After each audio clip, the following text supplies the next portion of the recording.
कोई तन दुखी, कोई मन दुखी, कोई धन बिना रहत उदास, थोड़े थोड़े सब दुखी, सुखी श्याम के दास।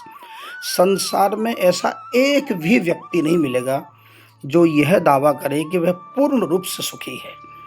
क्योंकि तन है तो अवश्य रोग होगा, मन है तो शोक होगा, और धन है तो उसका भय होगा। आवश्यकता से अधिक धन है उसको भी भय है, और यदि धनहीन है तब तो भय है ही। किंतु आज हम तन की बात करते हैं, क्योंकि प्रायः देखा गया है कि शारीरिक रूप से यदि कोई कष्ट पा रहा हो तो सबसे अधिक अपने को मजबूर और लाचार के रूप में देखता है।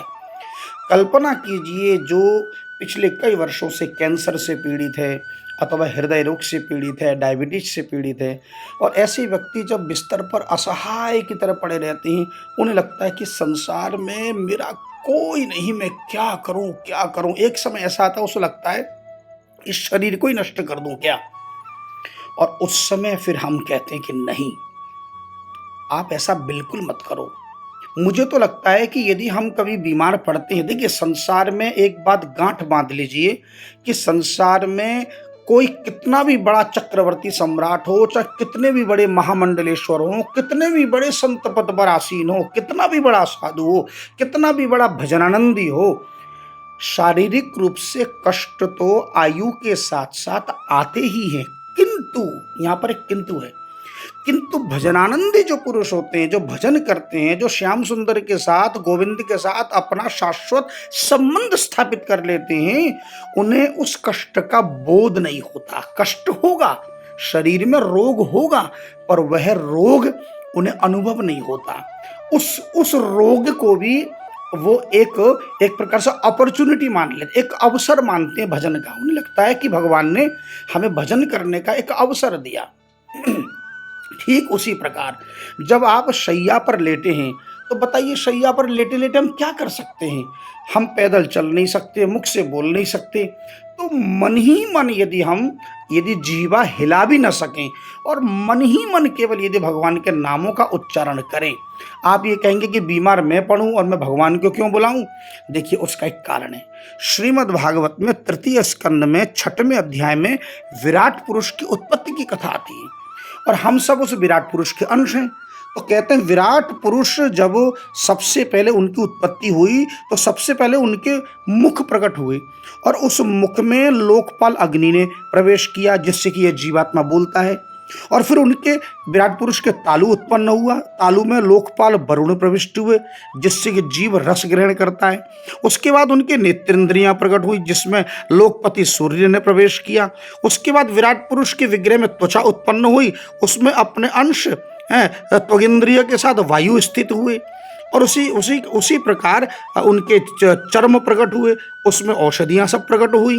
उसी प्रकार भगवान ने एक एक अंग का वर्णन किया कि किस प्रकार उनके हस्तेंद्रियों में इंद्र प्रविष्ट हुए, और उनके चरण में विष्णु प्रकट हुए, और मन में चंद्रमा प्रकट। यानी एक एक इंद्रियों में एक एक देवता प्रविष्ट हुए, और उसी विराट पुरुष के हम अंश हैं।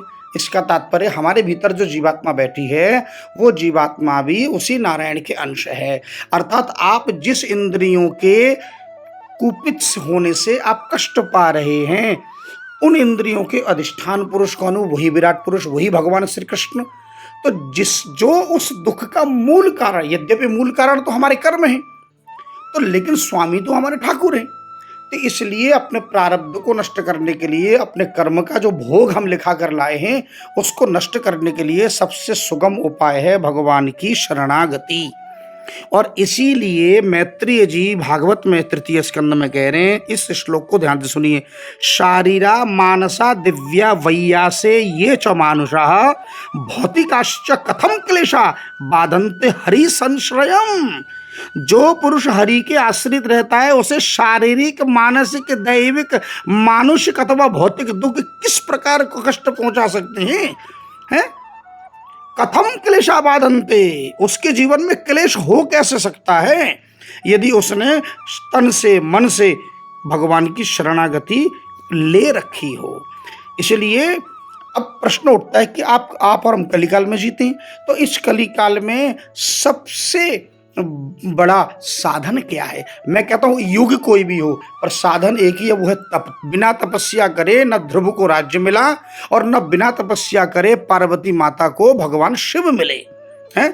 नारद जी ने स्पष्ट कहा था, जो तप करे कुमारी तुम्हारी, भावियों मेट सकई त्रिपुरारी। तुम्हारी बेटी यदि तप करेगी तो तपस्या भी बेटी को ही करनी है।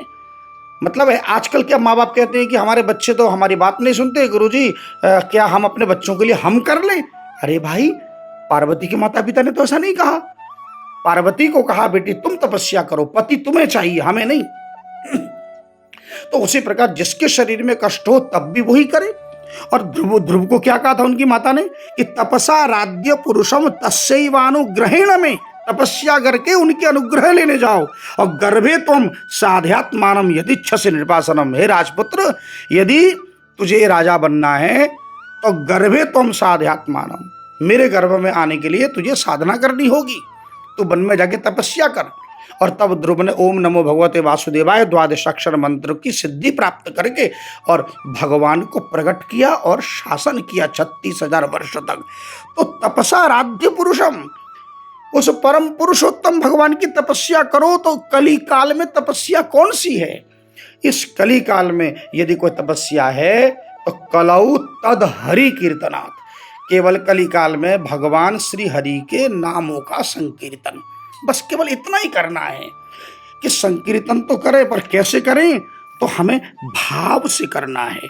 यदि हम भाव से करेंगे तो यदनुध्यायिनो धीरा मृत्युम जिज्ञु सुदुर्जयम। क्या कह रहे हैं? कि भगवान के शरण में यदि कोई चला जाए तो मृत्युम जिज्ञु सुदुर्जयम, वह धीर पुरुष दुर्जय मृत्यु को भी जीत लेता है। ये समझ लीजिए। जिस समय ध्रुव जी तपस्या करके लौट रहे थे, हजारों लाखों लोग सड़क पर उतर गए स्वागत करने के लिए। तो चारों ओर से सब लोग उनकी माता को जय जयकार करने लगे कि अरे धन्य है महारानी, आप धन्य हैं। निश्चित रूप से आपने हरि की उपासना की होगी, ऐसे हरि की उपासना की होगी कि जिनके शरणागति में जाने से लोग दुर्जर मृत्यु को भी विजय प्राप्त कर लेते, जीत लेते हैं। ये उस समय का श्लोक है। ये आपके चतुर्थ स्कंद के 9वें अध्याय का श्लोक है। तो इस प्रकार से हमारे पास अनेक ऐसे प्रमाण हैं जिन प्रमाणों से हमें यह लगता है कि निश्चित रूप से हमें भगवान की शरणागति लेनी चाहिए। और जो बीमारी से ग्रस्त होकर शैया पर पड़े हैं उनके सामने तो कितना सहज है। अरे भाई, आपको तो आर्त भाव कहीं से उधार लाना नहीं पड़ेगा, आप तो पहले से दुखी हो। यानी भगवान को पुकारने के लिए जो भाव चाहिए वह भाव आपको नैसर्गिक रूप से प्राप्त है, क्योंकि आप शैया पर लेटे हो। और एक बीमार आदमी से ज्यादा दुखी संसार में कौन होगा? और भगवान को सबसे ज्यादा प्रिय अगर कोई है तो वो जीवात्मा के अश्रु, यानी अश्रुपात करते हुए कोई हरे कृष्ण कृष्ण कृष्ण हरे हरे, हरे राम राम राम हरे हरे, इस प्रकार भाव विह्वल होकर अगर भगवान को पुकारे तो भगवान को आना ही पड़ता है। तो रोग मिटे ना मिटे, पर आपके जन्म जन्मांतर के प्रारब्ध कटेंगे और साथ ही परम धाम गमन का मार्ग प्रशस्त होगा। तो इसलिए यदि बीमार हैं तो आप किसी प्रकार के डिप्रेशन में मत जाइए। आप इसे एक अपॉर्चुनिटी मानकर, एक समय के सदुपयोग मानकर आप लेटे लेटे निरंतर भगवान का नाम जपते रहिए। रोग शोक भय व्याधि बाल बांका नहीं कर सकते, केवल भगवान नाम का आश्रय ले। जय जय श्री राधे।